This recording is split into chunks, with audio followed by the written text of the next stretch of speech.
ตัวนี้ประเทศแฮปปี้นาโตอามาทูเตหอกกิปอลของกิเทดิงอ่ะคนไทยเป็นตู้อีเบกประเทศฮิเซกินมาจงเงินกิปากทูเย็นมาสาเหประเทศทูฮาวเลมดิงประเทศทูกิปอลของนึงฮิเซกินประเทศทากาวเทียงทูกิทูวินาไปหมอจิกจุนประเทศทากาวเทียงทูปอนายจันเทนนิงินไอเป่าจับนามันเองก็เป่าจับเดียวลงเสร็จนะแฮปปี้นาดิมซิงกับเบียกุลกับเบลปาประเทศกิโลนาเจก็คุมขตุงเห็นไม่ดิลโซนกัจเจจิงลายอนเลยแฮปปี้มามาเจงอ่ะแล้วจะปาจังขัดในส่วนเลยหุ่นโซลเปียกอ่ะแล้วจะปากลัลเป้าเยซูคริสต์สันซาลินกับกิโลนาเตียวหอเลยไงดำเปียกเห็นไม่ดิลปฏิเลยหุกดำอ่ะวันกำนังมากิงตรงนี้เลยตันดอกตาละมินโลปีจอยเห็นละกิงกิปากถูกแกนวะเฮวันอมกับปาเทียงเท่าตักไม่เฮปาตัวนี้เทียมกับจันนิงวลทอกินันนี่โลปีตักไม่เห็นตักซากหินเทนดิงวเนกเลจากอันเตียวกับปอยมอโกโลทากาวลมกับหินเทนดิงวเลทากาวลมกับหาเทนดิงวทากาวลมอันเนกปอยมอกับสักเซกุนนังมาทุเลนังมาลากิปอลคอมดิงินกับสิงสตาวะเกยมาเกนตุเลง่ายทัตุดิงเตหอโจเซลุงทิมง่ายตัวนังมันทุเนียนลังเกยมาเกนตุนละทุตักนังมาโดยดานะजिते हो बेक चुका गेन दो ngai thami pite ho chon ka poi mo dan dung zui cheto ka het thiemu nangma kanai sem na ka Khristian hin kho sem phat sem na a hi theina ring nangin la thuai holim pi ei pan pi chi din nangma pan pi na ka dono he vanom ka pa thing tho tak mai hepa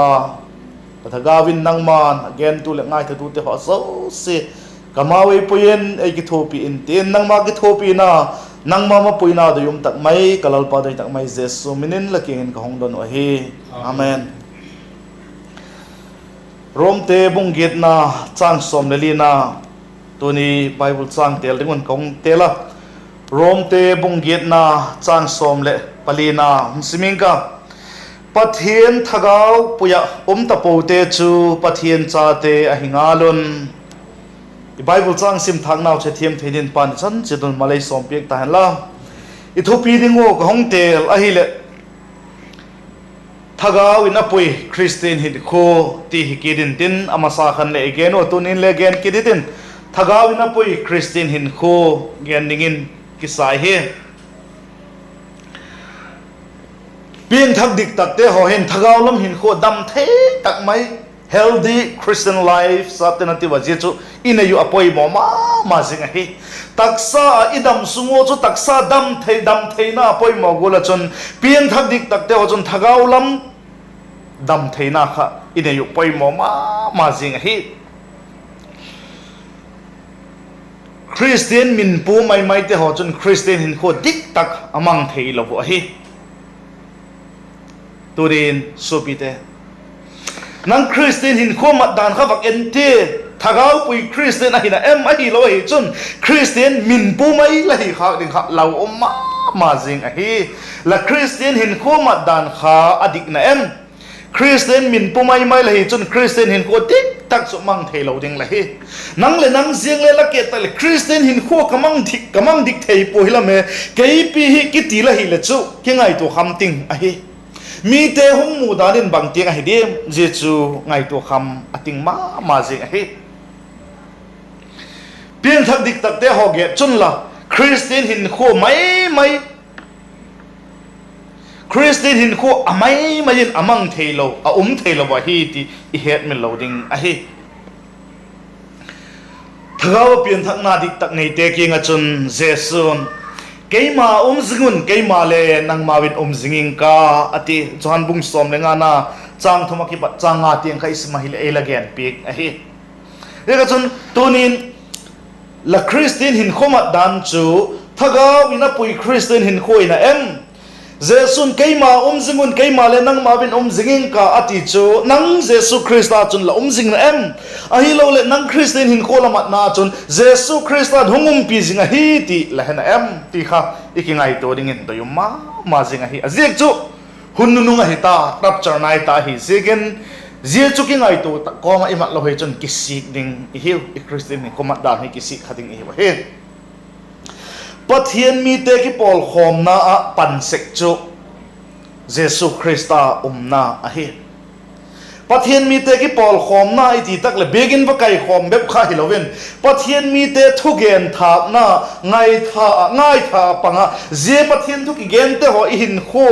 I bila bep heta hilowa ilung thim ngai to na le heta I hin kho sang dang lam na ahoi lawa ki pat ahoi lama ki sang na inei na pen kha Jesu Christa jing na hi ti kha I het min lo ding wa hi khoi munin jing le hin ole pathian mi te ki pol khom na pang the hiu azik chu pathian thu tak ki gen na ingai tha ko I bil be po helowa ilung thim ngai to na wale luta je chun hin ko ka hoi lo lam pat hoi lam ei sang dang lam hi chun thagau pui Khristian hin ko mang tu te Jesu Christa jing te hiding hi wa hi ti I het min lo ding a hi zia poi modan he jon le khatot pakhat na bung khat na chang thuma ki pat chang buk lam ho khale Ismail ki chen tak main e la gen pi ka hi et sakna ding in tekin thu ding in va gen len sanga ki ti chu tuyum lo nan tuilak lovin a hing theilo a hi naw se num piang lim te ho chun in sung nu si in hang le na ding a ke ngai tu theilo hem wa hi a thi wa hi ayan kol ding am lo chu naw se nung piang lim te chu thing ngai ding a hiu zega chun tunin ayun le thagau lama piang thak tate ho chun sanga tuyum lo na hin thelo go la chun pathian thu ki pol khom na pathian mi te ki pol khom na pan lo chu thagau lam thina chauna the hi ti I het min lovo ingai sak ingai khok ma ding ma hi pathian thu ki pol khom na online ate a hi lol thil chom ate pan theina oma zete ho I pan na chu pathian thu ki pol khom na pang hi na wa he ti het min lo ding a he begin in mun khatin tai khom thein ki khom duk thei lo le he no le pathian thu ki gen te oi ium na muno ium na che to ingai tha ko zia chui hin na wa I ma to ilung them ngai to na sang dang lam na a hoi lo lam pat a hoi lam ki sang nai ma to hi chun pathian mi te ki pol khom na apang I hiding wa he ti het min lo ding a he zia chun pathian thui ngai sakna te ho hi mo khai san mai poi teu itinom a he ye chon tu ni thupi ding ai tel kit chu thagawina pui Khristian hin khu ti thupi ma ken khom ding zil khom ding in kisa hi ginna ilal pa pathian in ei happy na je ka chapa Jesu Christa ei tat na ginna je ka chon hinna hokdam na changte hi ba hokdam cha la hi chun thagawin apui la hi ta hi ule chin le ut kile chin le piang thak dik tak la hi chun thagawin apui thagaw nang ma cheng apui la hi ki la ki het min loading a hi ipa pathian nut se chu thina a hi ipa pathian la makile ki chu hinna a hi ti I bible le mun tinin imo chapatai mang pa chan chin thu khun le imu chen ma zenga chapatai mang pa in lam ahong kile kita apan ala lopa a upan hethiam lowa anok go la ya khan apan bang genem zela naw hi athisa hung hing kit a hi ati apa anu se sung kha athisa a hi apa king lam ahong kile kit khan a hing kit ati a hi zegola chun ei hole pa pathina pata dai mang belam gola ei ma nop na lam che ta chiamang ta athita te hi ba ai la peter zikin azka genna gola chun belam pulin pen kieng lama kile kitte hidna nei te chu hitaw a he ti het min loading a hi mitam tak mai ten pieng thak na ki ti chu gi lo ki sik na ati zengo ji chu a hi poi ka ti po hilale ji chu gi lo na ba ki mok sik zen pen kha hok dam na pieng thak na kha tung lo a hi I bible gen le hin et sak na dingin Judai sakriot chanchin khu iheba ilalpa Jesu Christa dangka som thumin ala zoka ahung kisik ta akisik ma zenga asum dangka som thum chule ava pekit hila ahin la akisik na kha ki hasik ma zengin ama le ama ava ki khailum hil ahi degason gilo hi ki mok sik jeng pen kha huk dam na da na gel zing kha hung dik lo ding a hi pieng thak lo te Thagau a hi lo le pieng thak lo te la ka chon Thagau bukin na asem zai taksa hin siat theina ma thil phalo bol na thil phalo bol ngop na la thil phalo bol theina chu zai taksa wa hin awma hi zai chu pieng thak lo te la ka chun Thagau buk chun na satak mai na semin thil phalo tam tak mai a bol sak sak hi pieng thak cha hi nu chun le Thagau iki pui sak lo hi chun zai taksa chun gi lo na te bol dingin thepin yom sek na lai hi ti i het mi lo ding a hi ei ho pieng thak cha te ho hin Thagau ina pui Khristian hin khu imat ding a hi bang te mat di ye chu bang te mat di amat ding dan zieng sang a chun le Thagau in ayum pi dan het chen na chun je Thagau in ei pui hin khu chu mat thei a hi zon la ya et sang na ding in simple takin vak gen di le hin now sen hung pieng lim te ho khun amau sung lama hin lung chang thin gil zang ti ho hi nei a hi lamu a ki hello a hi ai la zie lung chang thin gil zang te ho lo chun zinau sen te ho chu hing thei lo him ding a hi wa hi ti i het sa hi pieng thak dik tak la hi ni chun Thagau thieng tho chu nang ma chun ahung cheng ta ahungum ta hi ma nang doi lo thui lovin pieng thak na tik tak la nei ni chun Thagau thieng tho chu nang ma cheng a hi ti la hello mai thei hi le ji chu cheng a hi ti la het ding a hi je Thagau thieng tho chu iki pui sak ding poi mo ma jing a hi zai ma wa cheng Thagau thieng tho chun ei pui a hi chun Khristian hin khu Thagau ina pui Khristian hin khu mang tu te hiding i hi wa hi tu ni ka su pi te ngai tui tiu nang Khristian hin khu chu Thagau ina pui a hi em hi po em ti he na ding a chun la hin dan la pau dan la ngai tu na te kha Thagau ina pui Khristian hin khu hin em dia cheng thum chu vakki en chen ti midang en ki nang ka ti la hi nang ki en chen la hin dan la pau dan la lung thin ngai tu na te chu Thagau in apui Khristian hin khu hin em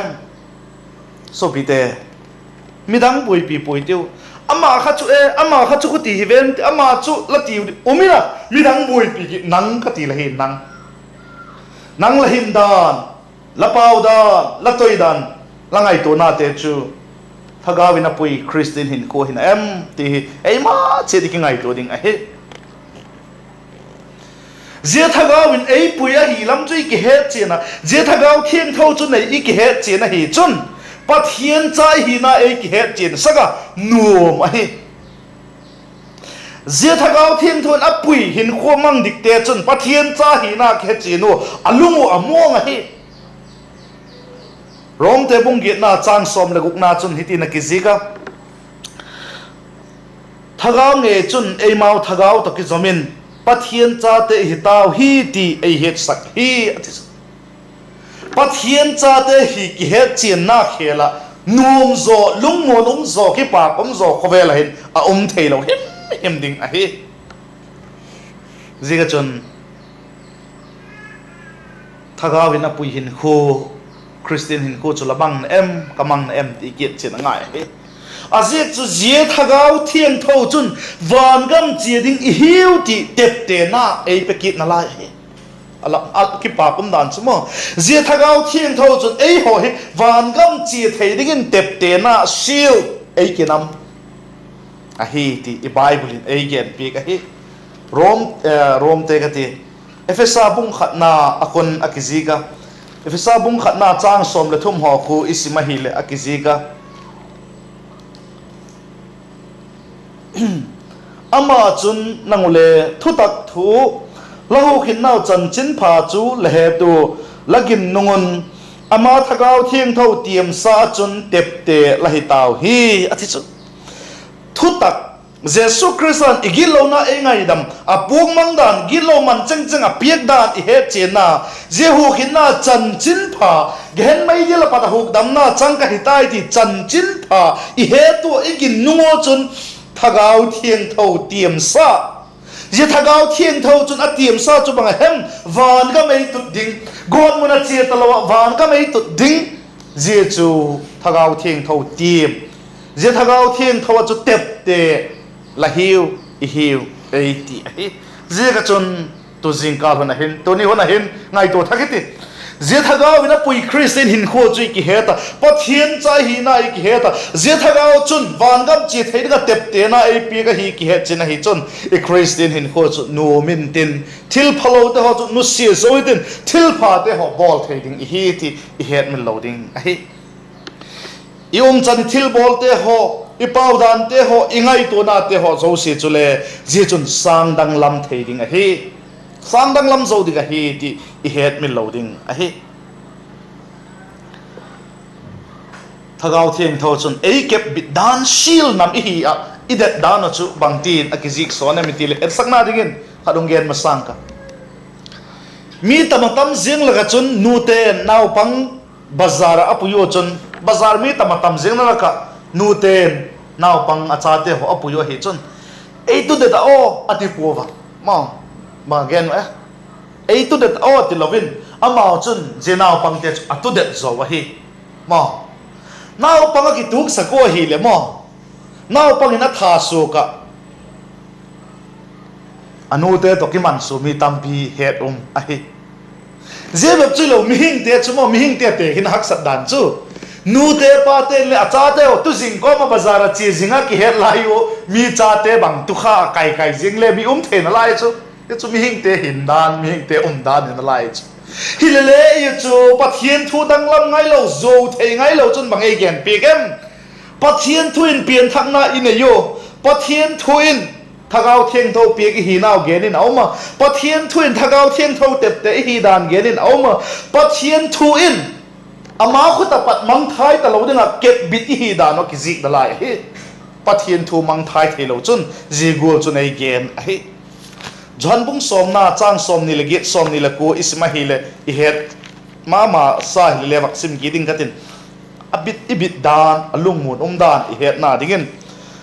jan bung som na chang som ni le get le som ni le ko chun irol pa Jesu Krista kam su ka hi je hi jan bung som na chang som ni le get le som ni le ko chun chule akiangun kumtung hinna kapin bangtik chani le mang thai po na koman ka khuda ki pat elak pik po naw kapa ka khuda ei pe pa chu mi zo si sanga Lopi zo hi ama khuda ki pat chun koman lak pik thei po naw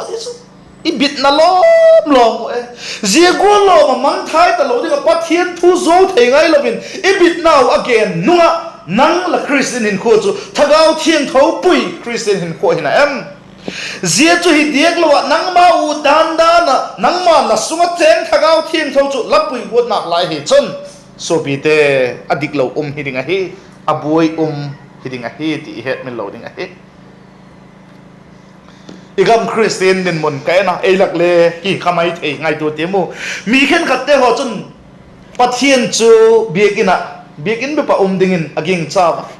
je chu dik lo a hi me tam tak mai ten biakin be pa hi pathian ding aging cha sakeu chu je te chun Khristian Hinkhua dik amang thei ngai lo a hi korin le khatot pakhat na bung guk na ahin hiti na kizika vaksib le korin le khatot pakhat na bung guk na chang som le sagi le som le ge ta chun hiti na kizika ahin kole lalpa to ki zom chu ama to thagau pakhat hing khom a hiu than hoina hi hai sanon gilo na dang he taksa polam thil hin mithang hoi chun wang a taksa chung ngein gilo abol he ati chang som na sagi na lalpa to ki zom chu ama to thagau pakhat hing khom a hiu ati chu ama to thagau pakhat hing khom pathian thagau thieng do chu va biagin be pinom poi nang ma to piang thak dik tak te to khom cheng khom a hi dan again pik a hi so bite lagi lo ngai dam na lagi lo na zo se kha ngai dam a hi ti la he ta thagau thiang thau chu nei la hi lam la ki het lo hi chun wang sidum tak hiding a hi it's a great loss at you sap ten ma wang sidum tak e ya ding a chan na lien tak hiding a hi ka hi lo na zo si ngai dam a hi ti chu he hi le ke ma thagau thiang thau cheng ke ma kha thagau thiang tho puyum kai tai ti ki hello te a ding a chun wang sidum tak a hi mang na lien pi a hi ka tingam a hi a ki chin na ding in mi khat chu longin a chunga long chung na ding ticket ane a chunga a zin ta wa zelong chunga zin jing la yo chon ama chu agil hong kel ta nek ding nei lovin gil kel ma zin om pha da chon long pu te king a chun kung sop te ho king a chun awachi a kung ho chu ei sop sa kun lang ka nek ding ap un gil kel a thiding ka hitai awakiti ama awakidon tai ai le long pu te ho le long ana sem te ho chun e nang ticket nei lo mo ati wa hile ticket chu ka nei hi ati khoyam la ticket chu ati wa a ticket chu wa ke to hile a ticket chu long sunga chuan sung zo se anek manding free a hi tai ti kizi kai chu long sunga chuang sung zo se chu anek man ni chu piek sa hi tai ti kizi kai chu hile man ni chu he lo jinga gil kela la thi de ka chulo mo awang se dan chu kati gil kiel ma zin gil kiel thiding a hi pha ta kung so pa vakilo go hi la chu ala ta a hi la nek man ding zo si piek sa a het lo se ka chuna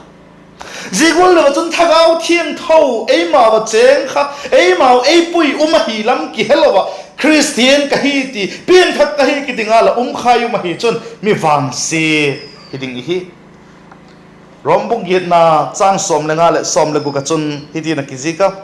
lau taka ki dinga su hi na thagau la chang puvin cha hi na thagau la chang wa hi zoi ti chun aba hepa ti ai ko pha tu le thagau ngei chun ei mau thagau to ki zamin pathian cha te hi taw hi ti het sak hi ati chula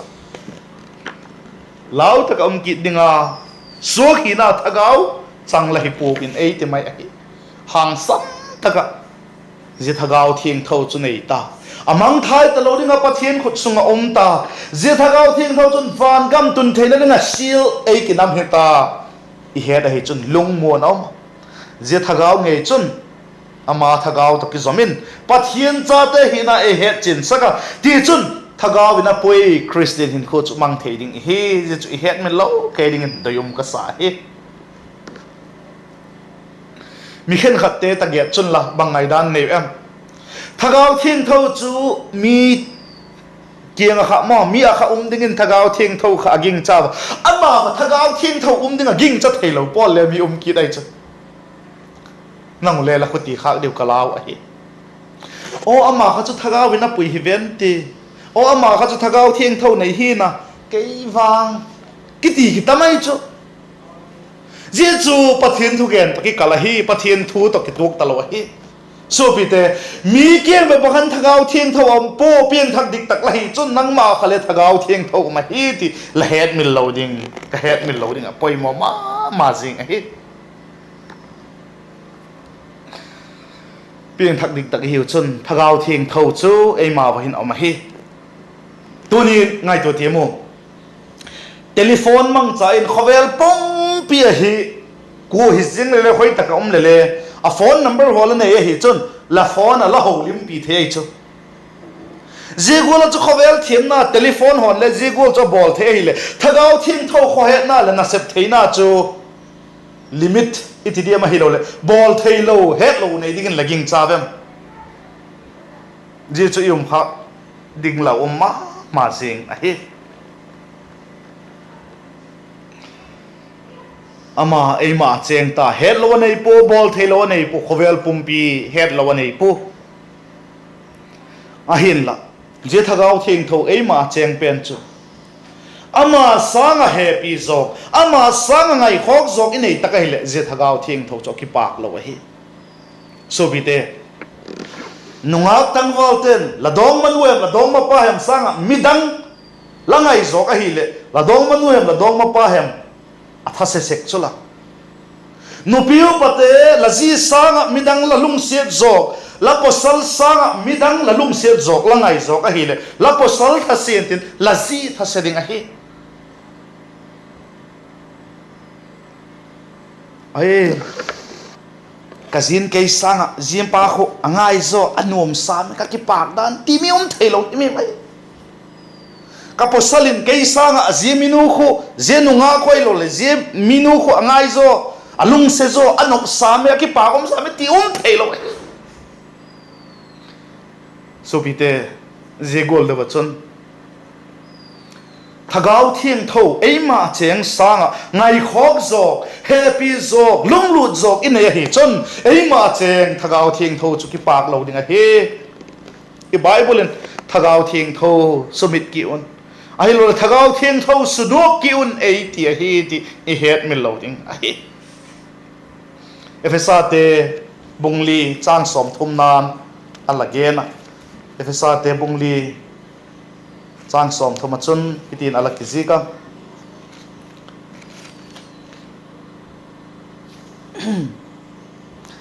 ahin pathian thagau thieng tho chu hilungai kivin tanani dinga chun ama chun tepte lahi tangalun ei ti chu van ga bi che thainan mo tepte na thagau thieng tho chu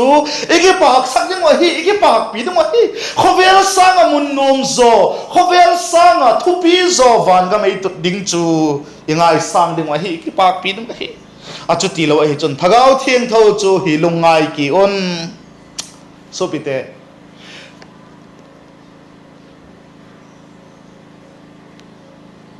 ichate hon thil phalo a bol ta ko le ko he lungai nu le pa ki lungai achula a hi lo le nungak tangwal te chule iloi pha khatin thil phalo bol le ilungai chula in sagin thangin le thil phalo bol le ilungai pi chula zigol de wachon nang thil phalo thagau thieng tho doi dan hilo thagau thieng tho ki pui hoi sak lo nang ma doi gola thagau thieng tho la pui thil phalo la bol la hi chon ama nang ma cheng thagau thieng tho chu nuk dinga hi ki pak lo dinga hi thagau ina pui Khristian Hinkhua mang thagi tiu thagau thieng tho chu nang ma cheng ta van gam che thena ninga je chu tep te la hi tak je ga chun thagau thieng tho chu la khoi ma cha lanu se thei ta po je ga chun a hoi lo a phalo a thieng lo zo se chu I huwa to I bol lo ding wa hi ye chu thagau ina pui Khristian Hinkhua te Hinkhua mang te mat dan a hi nang chu thagau thieng tho ta la hi ta gil lo na la bol lo ding hi mai hi Psalm number za som thum le ko khun bang tin a ki ji ke nang ma ki pat khoya hem ka tai mang ding athi chu mo Psalm number za som thum le ko na hi achang chang le ken ka sim se ka nom ka sama ma zinga nangun le achang chang le ala sim tagun lungmon ma jing a hi chang sagina be hi vak sim len la thagau ki pat khoya chi mang ding ka hem lama ki pat khoya zam mang ding ka hem athi chu pathian thagau pat tai mang na ding om pu zam mang na ding lo a hi thagau thieng tho ki pat tai mang na ding lo zam mang na ding lo thil bang ki ma he khoi munin le oma bang ki ma bol thei ngala je thagau thieng tho chu nei la he nei ka hi ama ji ki pui sak ding wa he thagau thieng thon ei pui I hi jing la yo bangin ei suboyam bangin hong suboyam sobite bakingai to te nang boina kei boina ki banglo mai the ahin la boina wang chu nei chet ding hiu je te chu bang ti thamon ding Psalm number som ni la thum na hi simta isima hi la bang ki gene lalpa chu ei chingpa hin ta sampung ka lalpa ei chingpa ta sampung ka ti chu khovel mi te ngai to na tak sap lo ding chu sil le chen nek le chak sum le pai ta sampung ka ti na gelo je chu ase ka ti poi hilale lalpa na yum pina ka ta sampung ka ati na I ve je ka chun lalpa chu ei chingpa hi ta sampung ka abanai nu si ngai lo ding ama yum pina ta sam ngai lo ding ka he lungbo nu ma hi aman ham pa hingdit de muntia ai kol saksaka tui kiting dai hi muntia ai poyen kahin na isiam pat pik jing he ama min zekin lam de kai pui sek hi lung mo nam dan ma thina lim gom thim pe ho theng jing ma leng le thil phalo hem lao pong ka nang ka kengin la nga la khet buk le la tiengin le thamon hi lung mo nam da bangin ang suboyan la boy nam sam number som ni le thum sim sek tak lung mo nom ma ji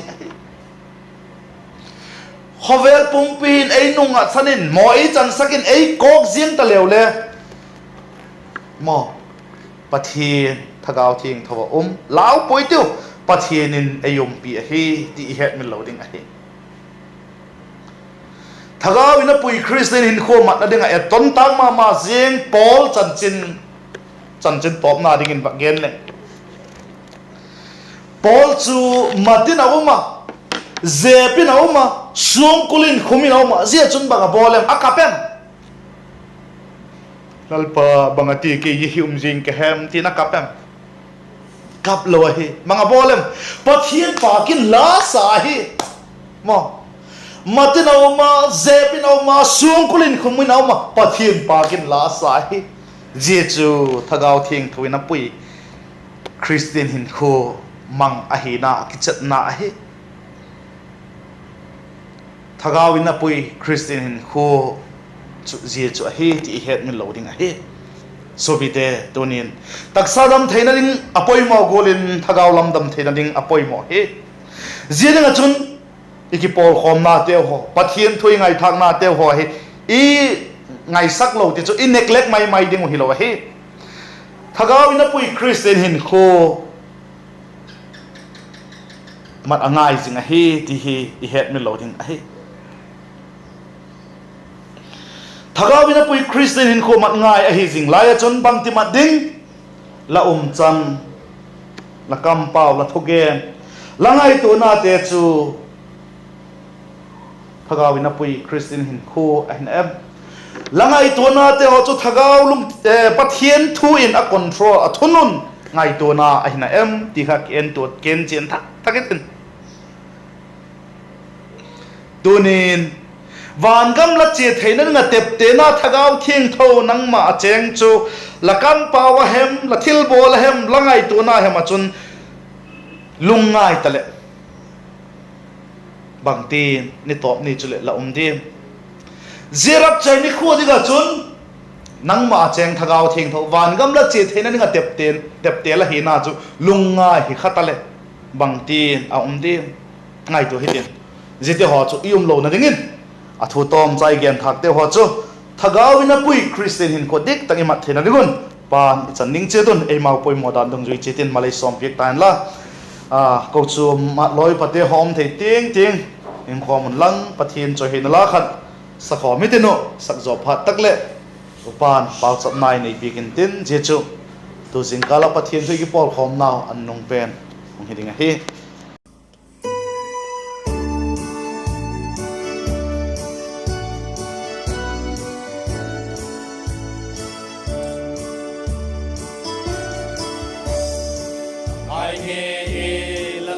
Lopi, lê thang ma hung tung ding su. Sang vai hom na li Lopi, chu tu hin hung wa ta hen. Hung tuang gam ka sen na din, angai in ka thil sim poi. Hung tuang gam ka sen na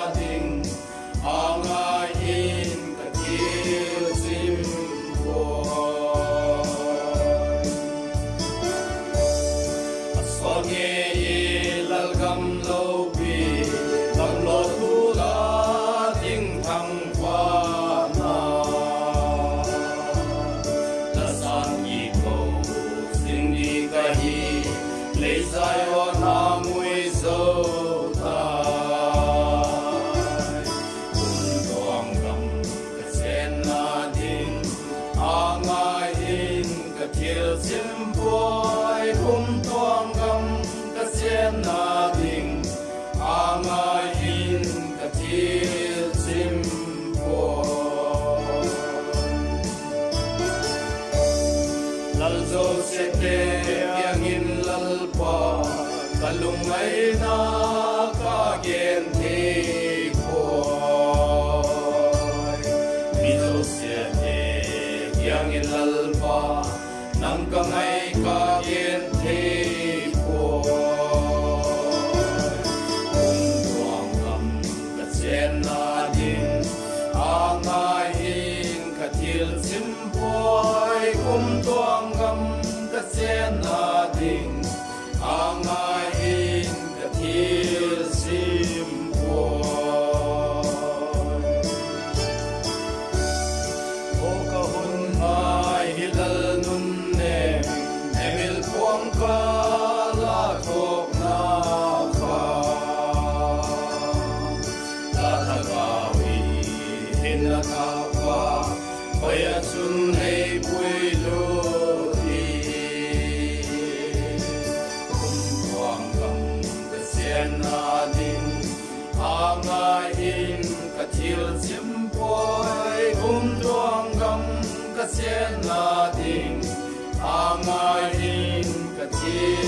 Alpakin kipat